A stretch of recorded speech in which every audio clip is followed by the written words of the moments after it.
Okay, let's just jump right into this explainer. Today, we're exploring a massive geopolitical what-if. It's a scenario drawn from our source material that literally forces us to rethink everything we assume about global strength and dominance. We're going to imagine the unthinkable here, not to predict the future, but to kind of hold a mirror up to how fragile modern power can actually be. I want you to imagine waking up tomorrow morning, grabbing your phone, and seeing the most shocking headline of the decade flash across every single screen in the world. It's the kind of headline that prompts a terrifying question, and in an instant, it shakes the foundation of the entire global order. Iran has defeated the United States. No debate, not softened by careful diplomatic language, just that one impossible sentence.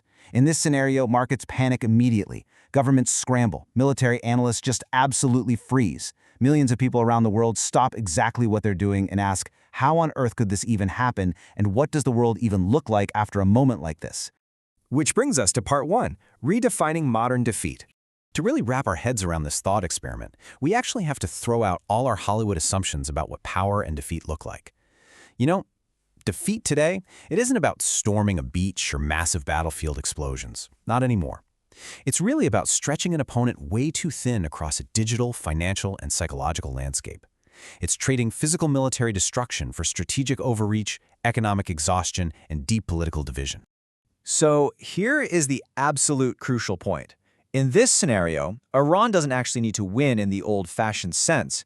It simply needs to outlast a superpower that's carrying far too many global commitments. This is what we call asymmetric conflict. It's all about applying long-term pressure, leaning on unexpected alliances, and basically outmaneuvering the opponent until their confidence just collapses under its own weight. Moving on to part two, the domino effect.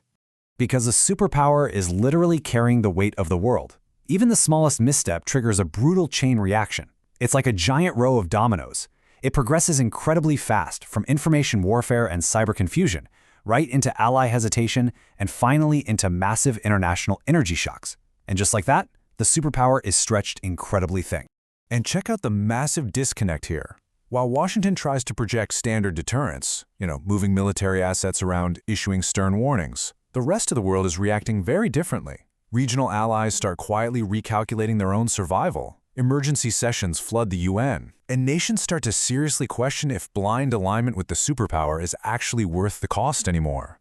What's really fascinating about this is how modern power reaches way beyond the physical battlefield, sending rapid economic shockwaves straight into your daily life. People in faraway countries who have absolutely zero direct stake in the conflict suddenly feel the squeeze. We're talking skyrocketing shipping insurance, plunging currencies, and massive jumps in oil and food prices. It affects everything. Let's look at part three, the psychological war. The next phase of this hypothetical collapse, well, it isn't fought with weapons at all. Social media becomes the new battlefield. It's a war of narratives. Conflicting reports, finger-pointing, political blame, and just deep public exhaustion force the world's most powerful system into a defensive posture. Think about it. If a nation can make its opponent second-guess every single move, it gains a massive advantage without ever having to win a direct face-to-face confrontation. And that takes us to part four, the anatomy of defeat.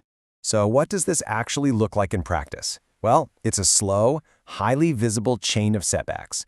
It starts simply enough with a single failing operation. Then, a military response fails to restore deterrence. After that, alliances begin to wobble, and domestic confidence drops. And finally, the opponent simply absorbs the pressure, adapts, and endures. And suddenly, they are treated by the wider world as a surviving power. This realization is absolutely earth-shattering. Defeat isn't always about total destruction. Actually, sometimes it's simply about the moment an opponent proves that your power is not absolute. Once that happens, every rival power out there starts taking notes, looking around, and asking where else might the old rules break down. Which leads us to part five, a new global era. If this scenario were to play out, the ripple effects would completely rewrite the architecture of global politics. Inside Washington, public trust would shatter under brutal investigations. In the Middle East, Iran's standing would rise dramatically, and you'd see neighboring countries frantically recalculating their security deals.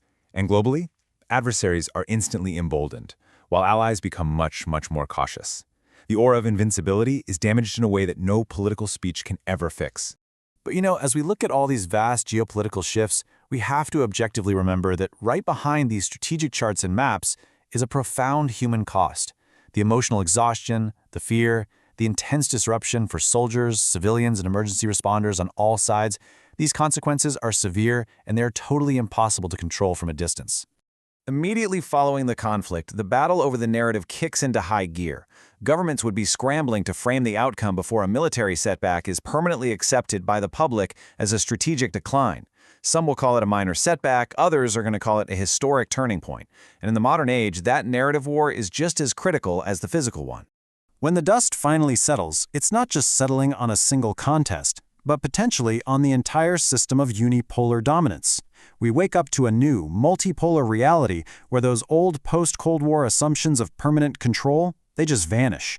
Rising powers start testing the limits, proving for sure that strength alone is not enough when the world changes faster than your old strategies do. Because once you imagine a world where dominance is this fragile, a world where geography, patience, and unexpected alliances can actually outmaneuver overwhelming military might, you're no longer just asking who wins a conflict. You are left asking the ultimate question: who writes the next chapter of history?